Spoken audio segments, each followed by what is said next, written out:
Hey everyone and welcome. Well, there was more derangement on the streets of London. Hamas supporters having a rant at police officers on why they hate Jews. And I do believe that we have rotten politics, and I'm not using that as an exaggeration. Have a listen to this and think to yourself, would you allow someone to speak to you in this condescending tone? Fair play to this copper for not getting irate, because I probably would have done. Have a listen to what he says and how he says it. Irish, and you're literally upholding Israel.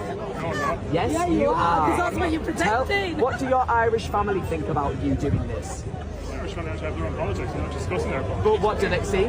See, he can't say that they're okay with it. You know why? Because they're not okay with it. This country starved your country. This country is now starving Gaza. If you don't like this country, what the hell are you doing here? This guy looks like he's got enough money to piss off anywhere in the world he wants to go and chooses not to. Why is that? It's because he's living in the best country in the world while slagging off the best country in the world.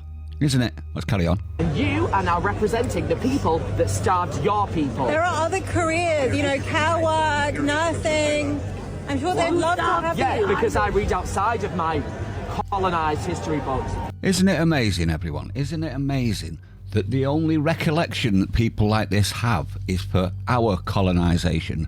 They're ignoring the world colonisation at the moment. Everybody else is allowed to do it but us, isn't it? And have you also noticed historic grievance? It's always historic grievance. Your ancestor did X, therefore you're just as guilty. But it's never applied to any other groups in the world, is it? I know exactly what happened. You are working. I know exactly what happened as well. Your daddy sent you to university and you turned into a right fraggle in response. I bet he's well chuffed at the money he had to spend for you to turn into this.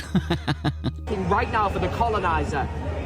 They love colonise your Israel. people. They love them. You're not. Your whole life is political. You love Israel.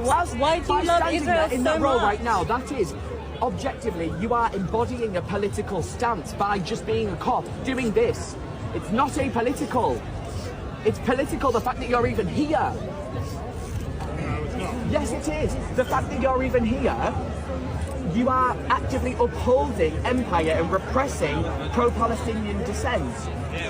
I'm serious, like next week, if there's another march on that isn't what you're representing today, do I have to take their view? Do I have to take your view? What do I do? I'm just telling you what's going You on. should listen to your moral compass when you see the images on the news. And there we have it. Moral superiority complex. They think, because they're told to, that they're morally superior to everybody else. Now, obviously, this could be, as the cop said, flipped. Would they be happy if he suddenly decided to back and get out of the way of, I don't know, say a flag-waving march? Would they? No, of course they wouldn't. They want them to be on their side or no side. Look, this empire starves your country. This empire is now starving Gaza. Don't sell out your own country. Don't sell out the oppressed. And don't support terrorists, you little cretin wearing a cafe skirt. Now, obviously, I'd like to just say a few words to you. One-way ticket. And I don't care how far his ancestry goes back in the UK. He hates this country with a passion, and therefore, I'd deport him. It'd also make a great TV show, wouldn't it? Gaza Shore. Of fraggles like this running around whinging at each other about insignificant fucking problems. I'd also like to say these words, and I think it's very true for a lot of these people. If only his dad had had a wank instead. Let me know what you think. I'd like to know your opinion. These people obviously just hate Jews, don't they? And England hatred. They want Israel to be gone, and they're just using Islam and Palestine and Gazans as a way to do it. Let's not forget, they've not said a word about Hamas publicly executing tribal leaders. Not a word, not a word. So it's got nothing to do with the lives of Palestinians, has it? Stay sane, everyone. Share this, let everybody see, and I'll see you on the next one.